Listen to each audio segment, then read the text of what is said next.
Hello મિત્રો, તો કેમ છો બધા? મજામાં? તો સ્વાગત છે તમારું મારા ફરી એક નવા વ્લોગમાં. તો રામ રામ ને સીતારામ બધાને. તો સવારમાં હું આવી ગયો છું વાડીએ અને હરગવામાં મોટર ચાલુ કરી છે, જોઈ શકો છો. થોડુંક પાવાનું બાકી છે એટલે પાઈ દઈ, 5-6 પાટલા છે. અને આ ઓલો જૂનો હરગવો તે આપણે કાલે જ પાઈ દીધો હતો અને આ પણ અડધો કાલ પી ગયો હતો.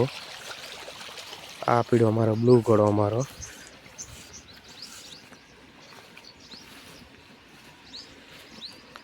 સ્ટીલ ટ્રેક 18 બ્લુ ઘોડો.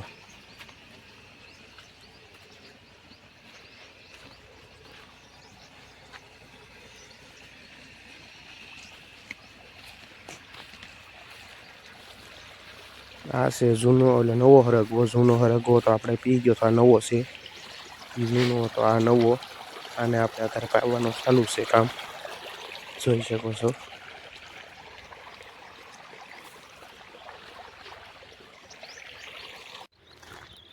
ત્યારબાદ હરગવો પી ગયો એટલે હું પકડ લઈને નીકળી ગયો તુરને કાપવા માટે, કારણ કે તુર પાકી ગઈ છે તો તેને ઝૂંપડીએ લાવીને સૂકવવાની છે.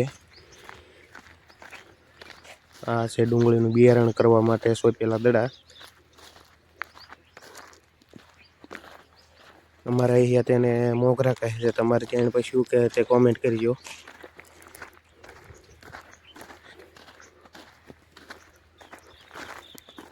આ છે તુવેરની હાર. આ તુવેર આજે કાપવાની છે પાકલ. જે કાચી હોય તેને જે રાવા દઈશું.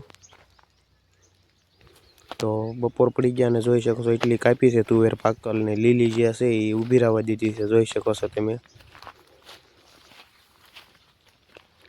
ને બપોર પડી ગયા છે એટલે ઘરે જવા માટે કામ બંધ કર્યું છે. પાછા સાંજના આપણે કાપી લઈશું જેટલી પાકલ તુવેર છે એટલી.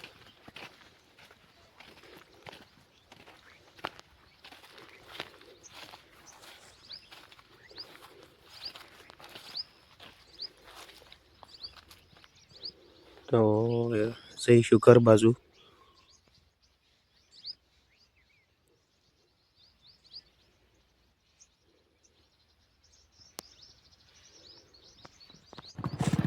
તો બપોરા કરીને હું પાછો સ્પ્લેન્ડર લઈને નીકળી ગયો વાડી તરફ, કારણ કે મારા દાદા જે છે તે આપણે વાડીએ છે એટલા માટે ત્યાંનું ટિફિન પણ લઈ જવાનું હતું, એટલે હું નીકળી ગયો. રોંઢો કરીને તરત જ વાડી તરફ લઈ નીકળી ગયો છું. આ અમારા વાડીનો રસ્તો છે, રફ રસ્તો.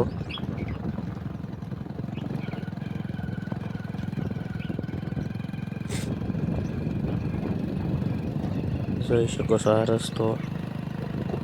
છે એનો જ રસ્તો છે, પણ અહીંયા અમુક ટકા બાવળિયા જે હતા મોટા તે કાપી નાખ્યા એટલે અલગ લાગે છે. ત્યારબાદ 3 વાગ્યા એટલે હું પાછો તે પકડ લઈને નીકળી ગયો તુવેર કાપવા માટે.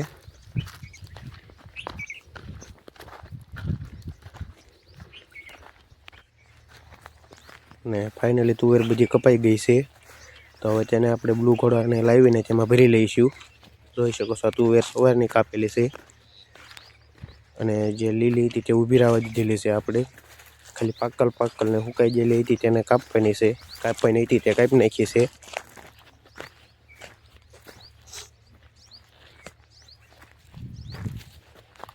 તો બ્લુ ઘોડાને લઈ આવીશું.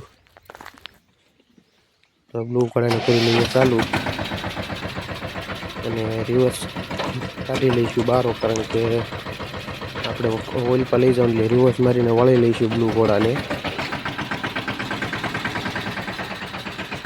ટોલી તો આપણે જોડેલી જ હતી બ્લુ ઘોડામાં, તો ખાલી રિવર્સ મારવાનો જ હતો, કાઢવાનો જ હતો બારો.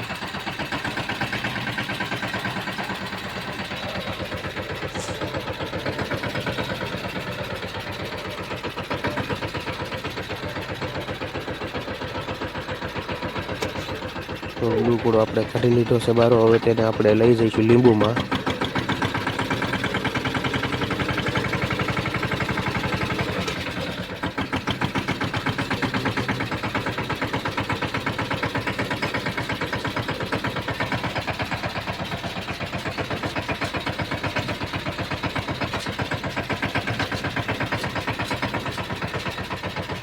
તો અહીંયાથી આપણે બ્લુ ઘોડાને વાળવો પડે એમ છે, કારણ કે ત્યાં આપણે અંદર લીંબુમાં વળાય એમ નથી લારી હોય ત્યારે. તો અહીંથી આપણે રિવર્સ મારવાનો છે લીંબુમાં.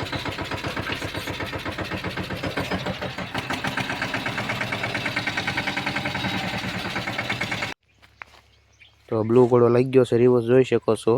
હવે તેમાં આપણે તુવેર ભરવાની છે. અહીં આગળ આપણે બ્લુ ઘોડો જાય તેમ નથી, એટલા માટે લાવી વેવીને ભરવી પડશે એટલું.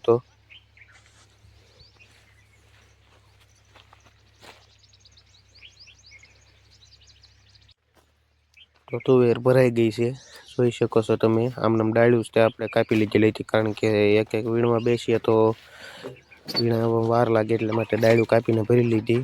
અને બ્લુ ઘોડાને લઈ લઈશું હવે ઝૂંપડીએ.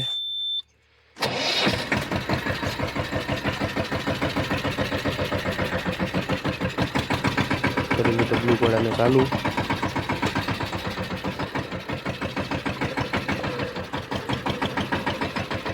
નીકળી ગયા ઝૂંપડી તરફ.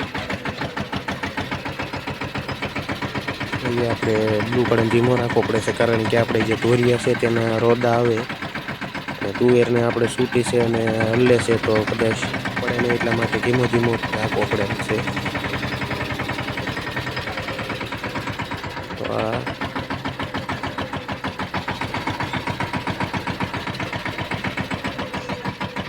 નીકળી ગયો છે બ્લુ ઘોડો ખેતરની બહાર. તો તેને આપણે ઝૂંપડીએ ઓગાળવાનો છે. તો મિત્રો તુવેર ખાલી કરીને બ્લુ ઘોડાને મૂકી દીધો એની જગ્યાએ. જોઈ શકો છો અહીં એણ પર આપણે લારી રહેશે ને ઓઇલ પર બ્લુ ઘોડો. તુવેર આપણે ખાલી કરી તે પણ બતાવી દઈએ. ગા તો ગમે ત્યારે આપણી પાસે લાંબી જ થતી હોય છે, એને એમ થાય કે નીર છે. તો જોઈ શકો છો અહીંયા આપણે ખાલી કરેલી છે તુવેરને.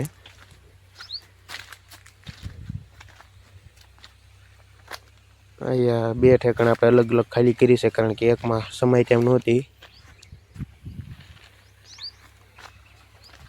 આપણી સ્પ્લેન્ડર આપણે થોડા દિવસ પહેલાં આમને પડી ગઈ હતી, જેનાથી આપણે જોઈ શકો છો મોરો તૂટી ગયો હતો.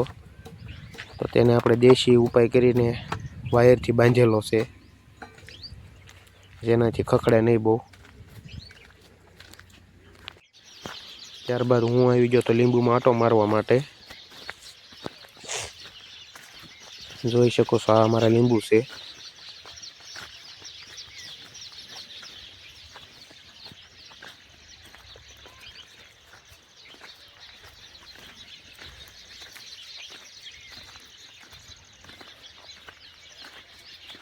અને દી પણ હાથમાં આવ્યો છે, તો આંટો મારીને હવે ઝૂંપડી બાજુ જઈને ગાને પણ દોવાની છે.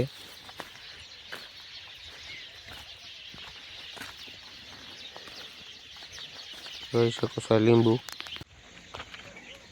ત્યારબાદ દી હાથમી ગયો એટલે હું ગા દોઈને નીકળી ગયો ઘર તરફ. તો કેવો લાગ્યો અમારો વ્લોગ કોમેન્ટ કરવાનું ભૂલતા નહીં, લાઈક કરવો અને શેર કરવાનું પણ ભૂલતા નહીં. અને હા, સબસ્ક્રાઈબ કરતા જઈજો.